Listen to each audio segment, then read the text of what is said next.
Salut à toutes et à tous, étant donné qu'on a enfin terminé la longue épopée des saisons numérotées de la web-série Noob, il est temps de parler de l'après, et cet après s'appelle Holy Drivers. Alors vous voyez, on a fait designer un logo pour l'occasion, avec sa version 3D pour les projets sur écran, et sa version à plat pour les projets sur papier, parce que oui, ça n'étonnera personne, mais Holy Drivers sera bel et bien transmédia.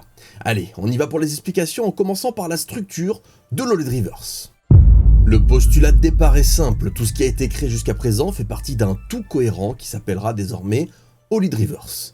C'est ce qui se fait aujourd'hui pour ce type de projet, je pense notamment au Cosmos d'Ankama, à la Rovers, au Buffyverse, à l'univers étendu Star Wars, au MCU, au Wooniverse pour Doctor Who, au Wizarding World pour Harry Potter, vous avez vu, anglais incroyable, la liste est longue et vous l'avez compris, quand on décide de créer un univers étendu transmédia, au bout d'un moment, c'est plus simple de tout ranger dans une immense boîte et de lui donner un nom.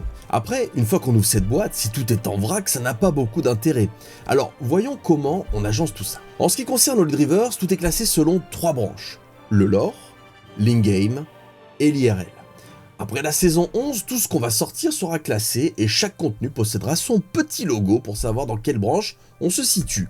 Et au fur et à mesure des rééditions, on va aussi placer cette signalétique sur les anciens contenus. On va se rattacher à quelque chose de concret, vous savez, c'est comme le nouveau label Spotlight de Marvel, qui se concentre essentiellement sur les super-héros de rue, de type Daredevil, Punisher, bref c'est une branche à part du MCU, et ça aide à se repérer mine de rien. Dans notre cas, quel que soit le média, vous verrez d'un simple coup d'œil si le récit se situe plutôt dans le lore pur et dur du monde Olydri, ou s'il y aura une dimension jeu vidéo, ou bien si ce sera axé sur le monde réel. Donc, si on regarde le schéma, c'est plutôt simple, on a l'Holy Drivers et 3 branches distinctes. Alors, avant de passer aux histoires en elles-mêmes, il faut que je vous parle de la philosophie de l'Holy Drivers.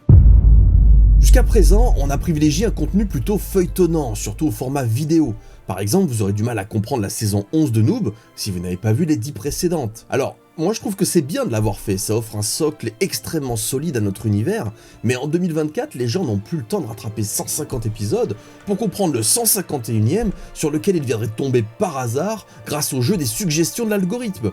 Donc s'entêter à faire des saisons 12, 13, 14, 15, ça aurait été contre-productif. Ça n'aurait eu de cesse de nous enfermer sur nous-mêmes au point de nous couper d'une partie de notre propre communauté et de nous priver de tout renouvellement de cette dernière. Et de notre côté, ça devenait trop compliqué de développer une intrigue feuilletonnante de plus de 23 heures en vidéo avec une équipe amateur et bénévole.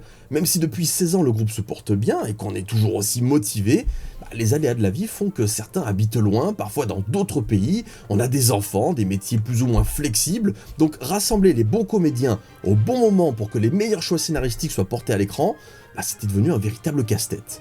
Souvent, le plan A ne pouvait pas être mis en scène, et il fallait se rabattre sur le plan B ou le plan C. D'ailleurs, je ferai une vidéo sur ça, par exemple, dans la trilogie, vous vous souvenez, à la fin, il y a le combat contre la source du chaos. Elle devait affronter les 3 champions en même temps, et pas uniquement Phantom.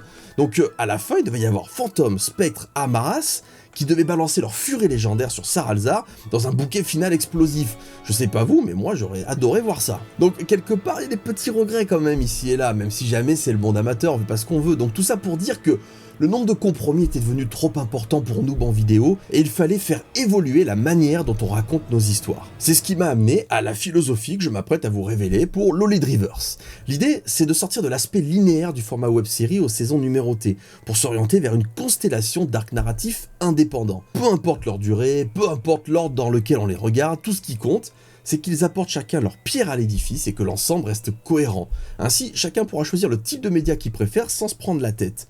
Dans les mois à venir, peut-être que vous passerez sur notre chaîne YouTube et que vous cliquerez aléatoirement sur des sketchs autonomes de 1 à 3 minutes. D'autres auront peut-être envie de regarder quelque chose de plus consistant et choisiront un arc narratif autonome de 30 ou 60 minutes.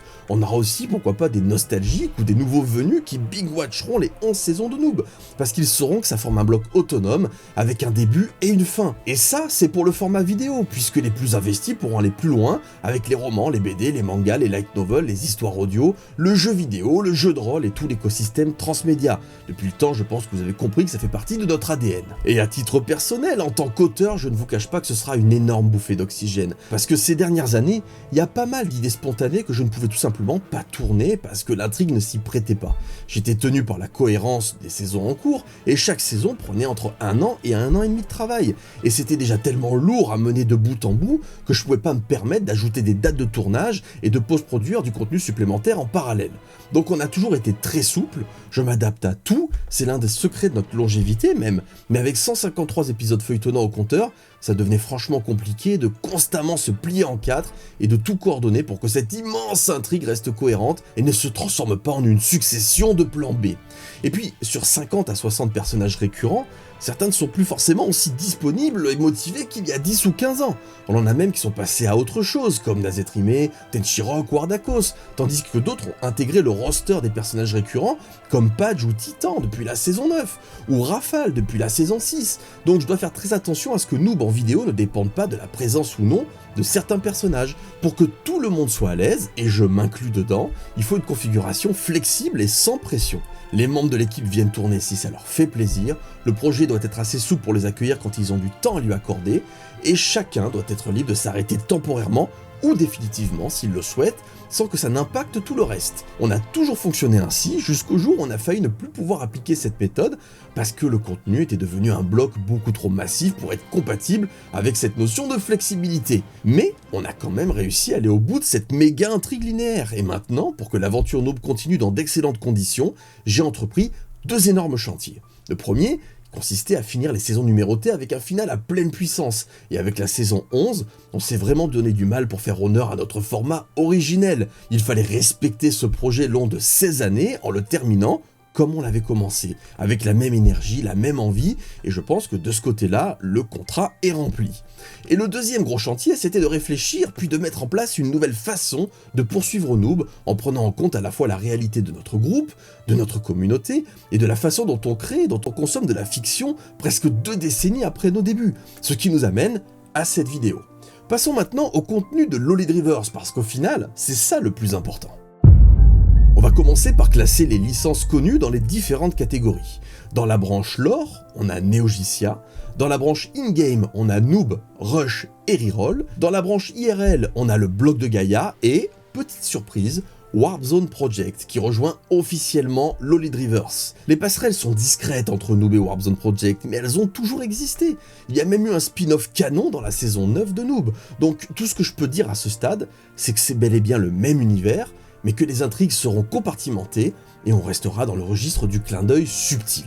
Donc, très concrètement, si la communauté est toujours partante, voilà ce que j'aimerais proposer à travers Lolly-Drivers durant ces prochaines années. Alors pour éviter un contenu fleuve, là, maintenant, on va surtout se concentrer sur nos fictions au format vidéo, et on entrera dans les détails plus tard avec justement une autre vidéo. Allez, c'est parti. Donc à partir de maintenant, le maître mot, c'est qu'on sort de notre routine. On va notamment proposer des sketchs courts de 1 à 3 minutes, ce sera un contenu plutôt régulier où tout sera possible. On pourra mettre en scène des faits de jeu autour des MMORPG, on pourra se concentrer sur des PNJ, des joueurs lambda, des maîtres du jeu et bien évidemment les héros connus. Et en parlant des héros de Noob, on pourra aussi les voir se connecter à d'autres jeux vidéo. Par exemple, à l'occasion de l'arrivée de nouvelles extensions de World of Warcraft, on pourra s'amuser à mettre en scène une parodie d'Azeroth pour voir comment Gaïa, Sparadra, Arthéon, Megazelle et les autres se comportent dans ce type d'environnement. Idem pour Skyrim, Baldur's Gate, GTA 6 et tout un tas d'autres jeux. Les héros de Noob sont des geeks et des gamers et il y a moyen de rigoler en sortant de notre zone de confort. Et en plus, on pourra tester certains jeux sur notre chaîne Twitch avec vous, on prendra des notes, puis on tournera des sketchs en ce sens. Parce qu'au-delà du rendu final, j'aimerais aussi augmenter les interactions entre nous autres, créateurs de contenu, et vous, notre communauté. Le futur jeu de rôle papier sera aussi un super outil pour ça. Les pastilles courtes verticales aussi, les lives bien entendu, mais aussi des projets originaux, comme une histoire audio dont vous seriez le héros. Moi j'aime bien ce système d'interaction, de création au tac avec notre communauté, de ne plus avoir de limites, de format, voilà, être là où on nous attend pas forcément. C'est un petit peu ce qui nous a toujours caractérisé et j'aimerais amplifier ce domaine-là. Je referme cette parenthèse. Donc, avec Lolly-Drivers, toutes nos licences sont d'égale importance. Et on pourra aussi tout à fait sortir un sketch axé sur le thème des super-héros, via Warp Zone, ou 100% IRL avec le bloc de Gaïa, en se moquant par exemple, je sais pas moi, des influenceurs, pour citer un thème qu'on connaît bien, ou voir la revanche du match de tennis entre Kevin Le Pape et Nadir Rafal. Pourquoi pas imaginer aussi une vidéo courte avec un gros combat dans l'univers de Neogicia. Les possibilités sont immenses, et en sortant d'une narration linéaire, la flexibilité devient totale, et moi j'aime bien ça. Ensuite, toujours au format vidéo, il y aura des one-shots de 5 à 10 minutes, des mini-séries en 3 ou 4 épisodes de 10 à 15 minutes chacun, ou carrément un web-film de 30 à 60 minutes. Chacun de ces contenus aura un titre spécifique et proposera une histoire complète, autonome et complémentaire avec le reste de la timeline. Contrairement au sketch, sur ces formats un peu plus longs, on trouvera plus d'intensité et d'émotion, prenant le temps de poser nos histoires. Quand vous viendrez sur nos espaces à l'avenir, vous pourrez découvrir un court-métrage axé sur Neogicia, ou une intrigue avec les héros de Noob, mais sans avoir besoin de vous farcir les 11 saisons de Noob pour comprendre ce que vous allez voir. Et ça, c'est un point clé de cette vidéo. Vous pourrez aussi tomber sur un épisode de Warp Zone Project, ou un spécial Noël, ou Halloween, parce qu'on a envie de traverser les fêtes ensemble. Pourquoi pas un spécial comédie musicale, ou un spécial Noob Rush avec les Starry Sky, incarnant les personnages du jeu vidéo. Voire des épisodes dans la timeline de Noob Reroll, 2 générations dans le futur, pour celles et ceux qui connaissent les light novels et les mangas qui sont sortis sur cette période. Bref, à nous de vous surprendre en fonction du temps et des moyens qu'on aura sur ces prochaines années. Et de mon côté, je pourrais varier l'écriture et la réalisation d'un épisode à l'autre. On pourrait tout à fait imaginer une mini-série avec Ivy en héroïne, l'intrigue la suivrait elle et elle seule, elle vous ferait découvrir la partie technologique d'Olidri et ce serait l'occasion d'en apprendre plus sur sa psychologie et son quotidien. Parce que dans les 11 saisons de Noob, on s'est jamais vraiment focalisé sur un protagoniste. En général, on tourne avec qui on peut quand ils peuvent, c'est la voie de la sécurité parce qu'on peut pas faire tenir une intrigue parfois qui va s'étaler sur 3 ou 4 ans, je sais pas moi, comme la trilogie ou comme les saisons 9, 10 et 11, sur un héros ou une héroïne. C'est hyper difficile de faire ça, parce qu'on est quand même des bénévoles, des amateurs, et la personne doit être libre de s'en aller quand elle veut. Donc notre sécurité à nous, c'est de répartir l'intrigue sur tout un tas de personnages. Mais là, comme on serait sur du contenu plus court, on pourrait se focaliser sur des moments ou des personnalités, sans imposer un planning de fou à quelqu'un. Je pourrais aussi partir sur un délire à la Friends, avec un one-shot dans le monde réel, où on entendrait les rires peut-être, ça pourrait être rigolo, un côté un peu sitcom, ou un épisode avec une réalisation plus sombre, de type Dark Fantasy à la The Witcher, ou je sais pas moi, un thriller, un délire à la Avenger avec des guests connus, pourquoi pas Nullbuck, Reflet d'Acide et Noob qui s'uniraient contre un boss le temps d'un event. Il y a plein de choses à expérimenter et je pense qu'on va bien se marrer. Au final, c'est ça le plus important. Et puis, sur un plan technique, on pourrait tourner un sketch en live sur Twitch, ou un sketch complet en un plan séquence. Ça aussi, ça peut être un peu stressant de faire une vidéo en un plan pendant 2 minutes. Ça peut être... voilà, moi je trouve que ça peut être rigolo. Ou alors on peut faire un sketch en public durant une convention. Là aussi, il y a des tentatives interactives qui pourraient être sympas à partager avec vous. Alors, ne soyez pas inquiets, on aura quand même plein d'épisodes dans l'esprit de Noob tel que vous l'avez toujours connu. Mais les arcs narratifs fragmentés autonomes permettent beaucoup de choses inédites, et ce serait dommage de ne pas se réinventer avec un souffle nouveau. En tout cas, on va essayer, et c'est en pratiquant et en lisant les retours de la communauté qu'on trouvera les bons ajustements. Et puis, bien évidemment, tout sera rangé dans des playlists au propre, avec des vignettes identifiables, et je tiendrai une timeline à jour pour que vous puissiez avoir une vision d'ensemble de Lolidrivers qui se construira peu à peu sous vos yeux. Alors, qu'on soit bien clair, je n'invente rien, je suis même très en retard sur ce qui se fait aujourd'hui. Les pros aussi ont évolué, par exemple, les saisons numérotées de Walking Dead se sont essoufflées, et ils se sont arrêtés à la 11e saison. C'est pas la même durée de saison, mais voilà, 11e saison, c'est beaucoup. Et puis c'est rare aujourd'hui les les séries qui vont au-delà de 10, 11, 12 saisons. Donc là, ils tentent de se réinventer en proposant des arcs narratifs non linéaires, basés sur certains personnages clés. On a la mini-série centrée sur Daryl, pour ceux qui connaissent, la mini-série axée sur Rick et Michonne, la mini-série axée sur Negan et Maggie, il y a le préquel, Fear the Walking Dead, bon bref, vous avez compris l'idée. Et des exemples comme ça, il y en a des tas, comme WandaVision et Loki pour le MCU, ou le Mandalorian, Andor et Ashoka pour Star Wars. Je trouve que c'est 100 fois mieux en tant que spectateur et en tant qu'auteur de sortir d'une narration linéaire qui risque de s'essouffler au fil des années pour proposer une constellation d'arcs narratifs. Mais attention, je ne dis pas que la narration linéaire c'est nul, j'ai grandi avec ça, j'ai pris beaucoup de plaisir ces dernières années à le faire, et d'ailleurs je pense qu'il faut passer par là pour avoir un socle solide sur lequel construire son univers étendu.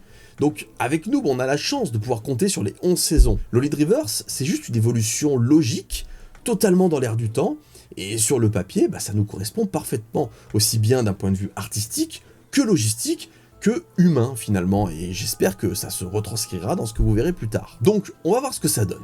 Et pour finir, quid du projet Ulule Noob saison ultime, qui finalement est à ce jour le plus gros projet de Lolidrivers.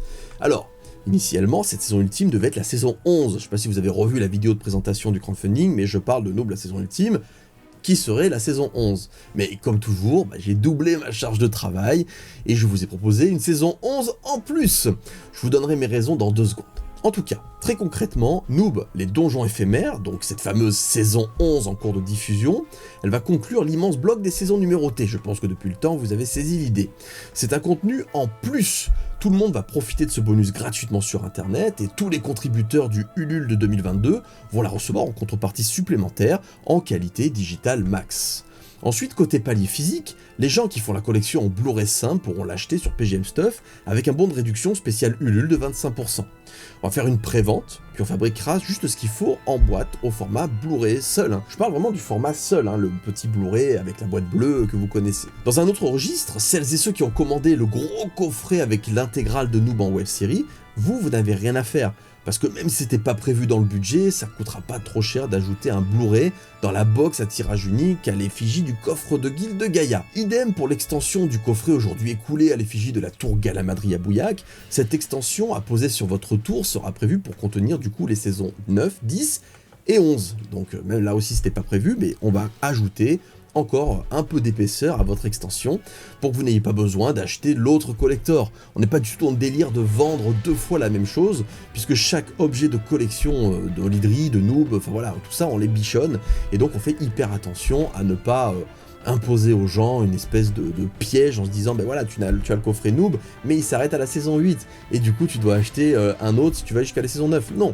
il y a cette fameuse extension qu'on a prévue qui va pouvoir s'ajouter sur les coffrets Tour Galamadri à Bouillac. Au final, c'est le Blu-ray seul de Noob saison 11 qui va piquer un peu, parce que voilà, c'est un truc en plus là qu'il va falloir vraiment fabriquer de A à Z, stocker, etc. Mais là aussi, on fait très attention à ce que les gens puissent finir leur collection. Donc on va le faire, voilà. S'agissant de la saison ultime, je voulais qu'elle s'affranchisse de ces 16 années d'intrigue et de l'absence de flexibilité dont je vous ai parlé tout à l'heure. Si vous voulez considérer que c'est une saison 12, c'est votre droit, puisqu'elle se situe quelques années après la fin de la saison 11, mais ce sera un arc narratif parfaitement autonome. Sur un plan logistique, au moment où je vous parle, il reste encore 3 costumes à terminer, quelques autorisations de lieu de tournage à obtenir, j'avais aussi besoin de m'entraîner pour maîtriser le nouveau matériel et les nouveaux logiciels, les plugins, enfin bon, pour ceux qui connaissent, rien de nouveau sous le soleil. Donc la saison 11 n'a pas entravé du tout la date de sortie de la saison ultime, puisque la pré-production a demandé beaucoup de temps, et c'est le secteur sur lequel on a le moins de contrôle. Si on n'a pas les costumes, on peut pas tourner, enfin voilà, on peut pas les rajouter en CGI ensuite, on n'en est pas là. Donc là, c'est bon, d'ici fin février, tout sera opérationnel, on a déjà 5 journées de tournage dans la boîte quand même, parce qu'on a commencé bien sûr. Je vais faire aussi un point avec Benjamin pour les musiques et Nevin pour la post-prod d'ici fin février ou début mars, et vous serez aux premières loges pour voir le projet se créer sous vos yeux pendant 1 an. Autre secteur difficile à maîtriser, c'est la date de réservation du Grand Rex pour l'avant-première. Donc on a bloqué le 22 février 2025, c'est annoncé depuis pas mal de temps, mais c'est vrai que c'est toujours important de le répéter, donc même si je terminais le projet avant, il aurait fallu attendre l'avant-première, voilà. Donc en 2 mots, tous les feux sont au vert avec une belle fin pour les saisons numérotées de Noob en 2024, ensuite on va amorcer tranquillement le Ludriverse avec les premiers sketchs qui vont arriver soit dans la foulée, soit en cours de vacances d'été, enfin on va voir, mais en tout cas en 2024 aussi. Et puis en 2025, on aura un beau projet audiovisuel avec un Grand Rex, donc encore des super souvenirs qui vont arriver. Et normalement en 2025, ce projet-là devrait être le plus abouti de tous ceux qu'on a fait jusqu'à maintenant. Donc je pense qu'il y a moyen d'avoir encore des étoiles plein les yeux et de bien s'amuser. En tout cas, l'aventure est loin d'être terminée et il y a encore un beau truc à vivre, au moins un, et puis on verra ensuite de quoi l'avenir sera fait. Donc comme promis, cette saison ultime, on la tournera une dernière fois au format web-série, avec plusieurs épisodes, encadrés chacun par un opening et un ending, tous deux créés spécialement pour l'occasion. Et pour éviter toute confusion, le nom de code de cette fameuse saison ultime devient officiellement Noob, les arcanes ultimes. Oui, j'ai voulu garder le mot ultime, mais ça y est, maintenant il y a un titre, Noob, les arcanes ultimes.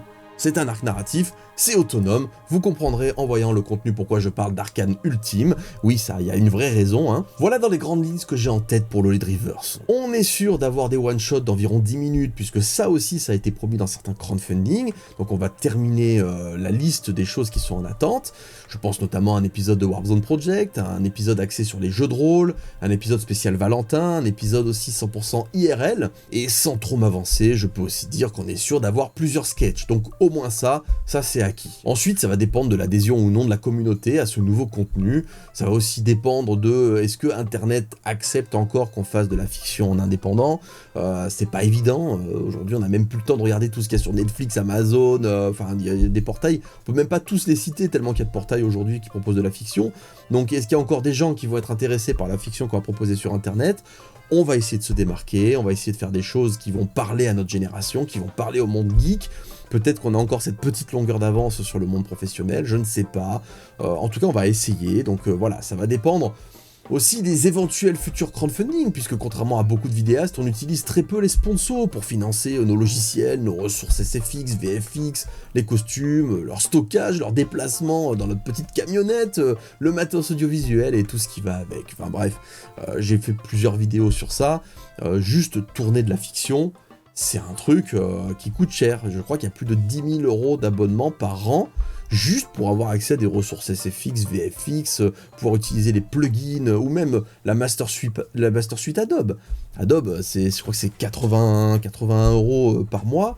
On a plusieurs clés, ça chiffre vite. Donc voilà, la fiction, c'est pas gratuit. On n'est pas juste là à se dire, hey, on prend une caméra, on tourne. Il y a plein de petites dépenses à droite à gauche, et même si on est bénévole, ça coûte quand même pas mal de pognon. Donc toutes ces choses vont conditionner le temps qu'on pourra accorder à la branche vidéo. On verra, je ne sais pas, mais en tout cas, il y a quand même cet acquis. Lolly-Driver, ça sera pas juste une annonce, vous aurez vraiment minimum au moins 2 heures de contenu qui vont sortir, et là je vous le dis, l'envie c'est de vous proposer encore 5, 6, 7 ans, 8 ans, 10 ans de contenu, voilà, aussi longtemps que vous aurez envie. Donc ça, on fait pas toujours ce qu'on veut, c'est ça qu'il faut comprendre.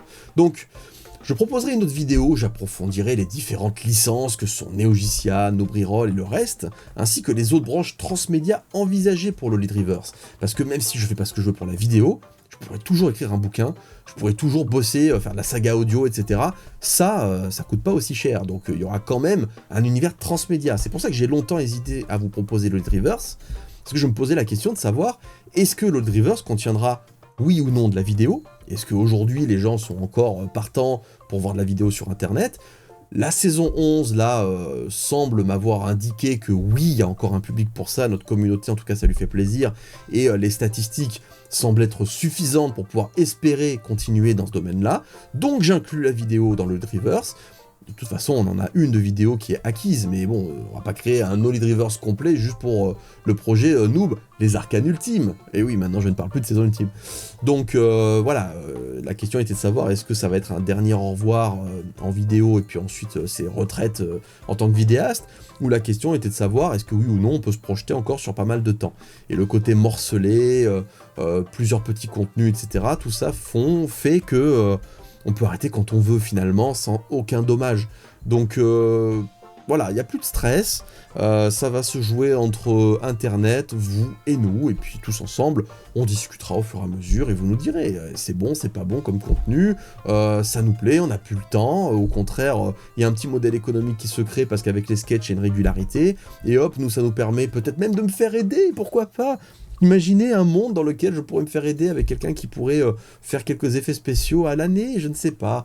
On peut rêver, mais bon, dans tous les cas, vous savez que vous pouvez compter sur moi, je suis le fidèle soldat prêt à continuer à rester devant cet ordinateur pour faire la post-prod, pendant que mes potes, je les vois sur les réseaux sociaux, qui vont au resto, au cinéma, qui jouent à des jeux vidéo.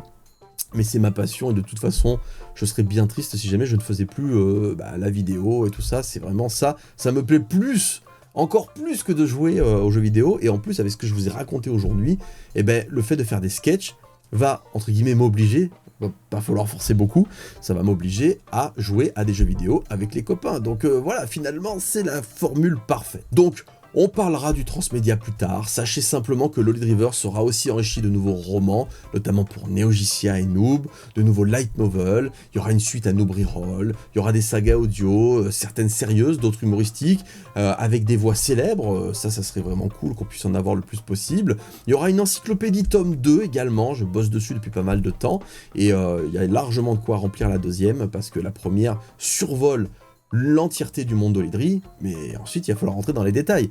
C'est bien beau d'avoir une map avec toutes les villes possibles et imaginables, mais si on sait pas ce qu'il y a dedans, c'est dommage. C'est bien beau d'avoir toutes les catégories d'armes, mais si on connaît pas vraiment l'histoire des armes légendaires et compagnie, donc il y a encore plein de choses à faire.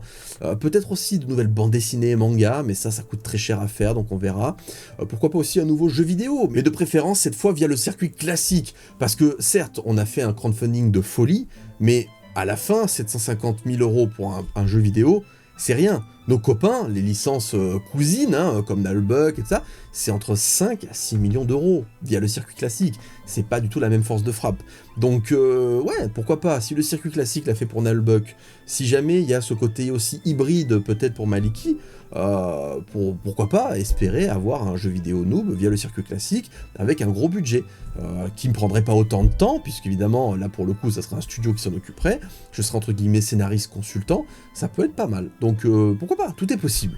Tout est possible, on ne sait pas jusqu'où l'aventure noob nous mènera, mais en tout cas, ça sera pas via un crowdfunding cette fois-ci. Il y a le jeu de rôle, évidemment, qui est en train d'être travaillé par l'équipe Reflet d'Acide, Petulia et JBX, donc ils sont en train de bosser là-dessus. Je pense que de toute façon, le JDR était censé sortir après la saison ultime, donc si jamais éventuellement il sort avant en 2024, tant mieux, mais c'est plutôt pour 2025, donc là aussi ça suit son cours, tout va bien. Il y a aussi des boosters du jeu de cartes qui sont prévus, donc là aussi le jeu de cartes va continuer à s'étoffer. Bref, beaucoup de choses se profilent à l'horizon, et c'est un marathon, c'est pas un sprint, donc si vous êtes d'accord, eh ben on va encore faire un bout de chemin ensemble pendant quelques années. Donc voilà, ça c'était la feuille de route, et on en parle en live très vite, et puis sur les réseaux, en attendant les premières sorties concrètes. Je vous dis à très vite pour la suite de l'aventure. Allez, bye bye. Et en fin de vidéo, petit tronçon que je couperai plus tard, quand ce sera plus d'actualité, mais actuellement il y a le crowdfunding de Noob, le grand livre des souvenirs, le guide officiel qui a dépassé donc les 200% au moment où je vous parle. Ça c'est une super nouvelle, ça se passe sur Ulule, le lien est sous la vidéo. C'est important, le bouche à oreille, c'est vraiment l'outil le plus efficace pour un crowdfunding, et là on est dans le ventre mou, le moment où justement il faut qu'on fasse connaître le projet aux gens, puisque une fois que la campagne est finie, c'est trop tard. Ce sera un livre jumeau de l'encyclopédie, donc tome 1 et tome 2, sauf que là, cette fois-ci, ce sera 16 années de storytelling, et voilà, ça sera un très beau livre, où je pense, à chaque fois que vous l'ouvrirez, ça vous renverra à une période de votre histoire, puisque mine de rien, il va couvrir 16 années d'aventure, et la web-série, on a quand même eu un chassé-croisé avec notre communauté qui était assez intense, donc vous aurez forcément des moments où vous direz « là j'y étais », et là je l'ai vécu, cette projection, je me souviens, c'était trop bien. Voilà, c'est un moment, vraiment un bouquin, j'y tiens beaucoup. Et comme d'habitude, plus le budget est grand, plus on débloque des contreparties, plus le budget est grand aussi, et plus ça nous permet de créer davantage de choses que ce qui est annoncé.